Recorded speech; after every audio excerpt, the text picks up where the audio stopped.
This is Abe Friedtanzer from Awards Buzz. Very excited to be speaking with Michael Beach about I'll Be Right There. How are you, Michael? I'm very good. How you doing? Good, good. Can you tell me what attracted you to this film? Well, first of all, the cast, particularly Edie Falco, and then the script. It was so refreshing, So I thought, yeah, I would love to be a part of it. It does have a really great cast, but I feel like you really are just in your own little movie with Edie. Do you feel like you got to work with a lot of the other actors or just sort of saw them around? No, that's true. It's I don't think any of us got to see each other. I didn't see Michael Rispoli. Michael Rappaport. I didn't see Bradley Whitford. And I'm not sure they saw the others, Charlie and Kaylee and Jeannie. I don't think I think it's the movie you just follow Edie. So the character sees whoever she sees, and so I think that's true for most of us. We never saw each other. You feel like you were interacting with a different version of Wanda that was sort of just for Albert and not for all the family members? Well, I don't know. I think that's what's kind of cool about her, is that she is who she is. You know what I mean? And obviously there are different aspects of her, but she's not changing who she is for each person. At least that's how I see it. I don't know how Edie sees it, but I thought the movie was so, it was just like an old school kind of indie vibe that really ultimately had something to say, which is what I love about doing indies. It's not a, look, I love doing big movies too, but I think that the impetus behind an indie is because you have something to say, you have something to share, and you want to get that out. And that's, watching this film, that's how I felt about it. What do you like most and relate to about Albert? He's just this everyday guy trying to get by. He's gotten divorced. Obviously, he has I don't know how much I can say on here, but his problem with his daughter, and how he can relate to what Edie's character is going through is just so kind of simple and basic and human. And so all of the big problems that we're always arguing about, especially now, right, with all the politics and the craziness and this and that, and this film just kind of breaks it down to just your basic relationships with the people that are closest to you. I love that. What was it like working with Edie? It was great. I mean, she's a pro, man. And she's so simple. And in terms of the work, it's like one of those people. It reminds me of, like, the, I don't know if you go back to Al Pacino when he was doing The Godfather, and all the suits were watching dailies, and they're going, what's he doing? He's not doing anything. It's just crazy. And then you see him, and you see the performance. And not that I didn't feel like Edie wasn't doing anything during the shooting, but it's just so effortless. It's just so, she's just so there. And that's the kind of actor I want to try to be, right? So it's you're constantly, when you're surrounded by people like that, it's refreshing, and it also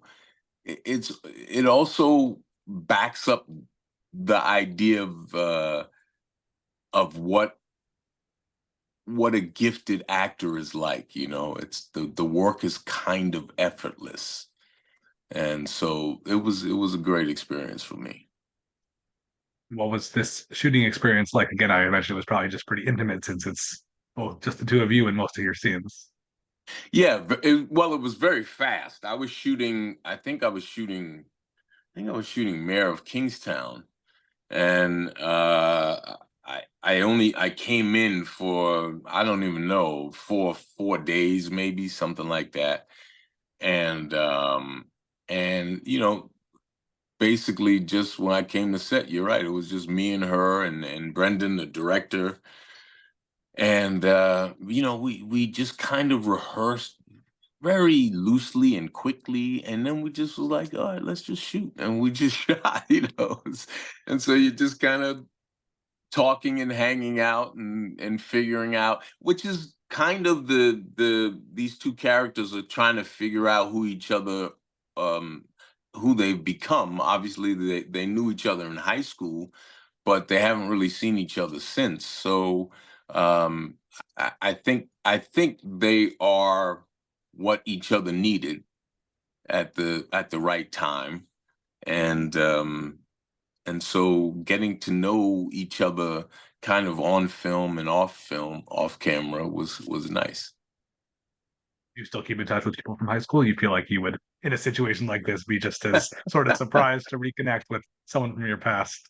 Yeah, I don't know. There are a couple of people I still talk to. I don't see them much, but we do talk every once in a while, especially with the advent of the internet. It's much easier to communicate than it was back, 45 years ago, whatever, however long it's been.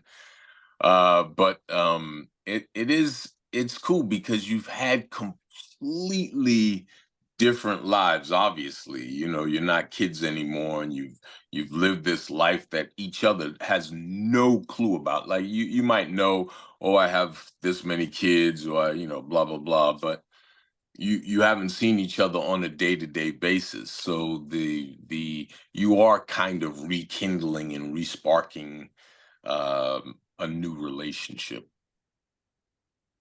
You've worked for many years across both film and television. Do you have a preference between the two mediums? And do you feel like there's a lot separating them, or they're not that different anymore? Yeah, I think that's true. That it used to be film, like, oh my God, everybody wants to do film. And I did most early on in my career, I did mostly film. And then TV started getting good. And then I think I think TV's gotten as good as film, in some cases better, and it's just faster. So you don't have to wait around as long to see the results, and to allow to have your friends and family and just people out there to get the chance to enjoy it. That's much faster on TV, and you get to still today, even though it's faster in film, you could still wait for 2 years before you start a project, and then you end up seeing a project. And for me anyway, by that time I've long moved on to other things, and not haven't don't really have that in the forefront of my mind. There are projects from your resume that really stick out to you that you feel like anytime you're talking about something, you want to make sure someone asks you about it just because you're very proud of it and maybe it's not revisited as much as it should be?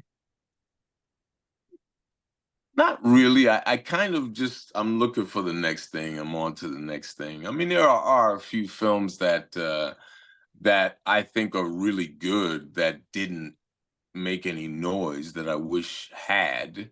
And not noise just to because I want to become famous or anything, but just because I think it should be it should have been viewed more because of the quality of it, and sometimes because of the fight that you put in to get it done.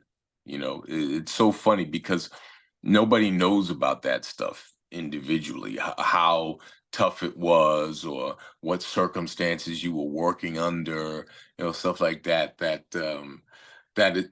are the things that I think, at least for me anyway, those are the things I take with me and that I learn from, and that I hopefully use on the next projects. Not whether or not 20 million people saw it, or they loved it or hated it or whatever. That has its own value, but the value of making it and the experience, those are the things that really stay with me. Anything you haven't tried that you really would like to do in the future? Um, no, I think I've done, it's funny coming out. I've got a couple of like just a couple of horror things, which were fun, but they're kind of a little artistic. A couple of things coming out that are just finding their way, and a couple of things in the recent past. Prior to that, I hadn't done well. The first kind of thing I did was Insidious 2 with James Wan, but I didn't really have scary stuff in it.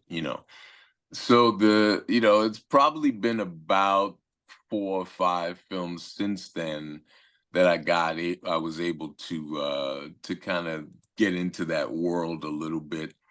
I wouldn't mind doing some more interesting. I don't know if horror is the right word, but suspense thriller type of things, a Sixth Sense, something like that. I wouldn't mind doing something along that line. Well, since this is awards buzz, we love awards, and I'm curious if there is a film or a show or performance that you've seen recently that's really sticking with you as very awards worthy in your mind. I gotta be honest with you. I'm not a big awards guy, so I don't like I don't know remember the last time I've watched an award show. And I'm like easily 25, 30 years now. It just doesn't interest me. And there were a couple of things I've been up for that I I wasn't even there for. A couple of things I won, and I wasn't like not trying to come, but there was a job I was out of town. One time I remember trying to make it in town, but it just wasn't working out, I'm not poo-pooing them or anything, but it's just not something I've really spent much attention on. Without making you go to an award show, is there something that you've seen that you feel like is really good that if you were giving an award, that would be something that you would, Well, I got praise? to. I did, and I hate to say it, but I can't remember. I was on a jury selection, and of course, this is not recent. Well, it's recent, but it's not the things of. But I was what was the award? Anyway, it was I was on a panel and I had to watch a bunch of films, and the last film I saw that when you think of awards for me anyway was Coda. I don't know if you saw that film, but I really enjoyed that, and I really enjoyed the father. Unfortunately, I can't remember his name. Um, that kind of struck me because every once in a while I go out and I do indie films, just because I want to stay connected to why I started acting, and the fact that I love that there are people out there who don't have money and don't have connections and are trying to get stuff done, and they've written a really interesting script. So I love that part of it, which is why I loved I'll Be Right There. And I think people should look at Edie for, if you're talking about recent films for awards. Her and even Jeannie I thought was fantastic as her mom. Um, but nah, I would be making stuff up if I if I tried to come up with and I don't want to do that to you. That's all good, all good. Troy Kotzer from Coda, that's his name. He's a great choice. Oh Very, man. And very yeah, good and I chose him. I thought he was fantastic. I think he just directed a film too. I think I can't choice. remember what it was, but I think I read that somewhere. I'll try to check it out. Thank you so much for your time, Michael. It's been a pleasure. Oh, my pleasure. Thanks for having me.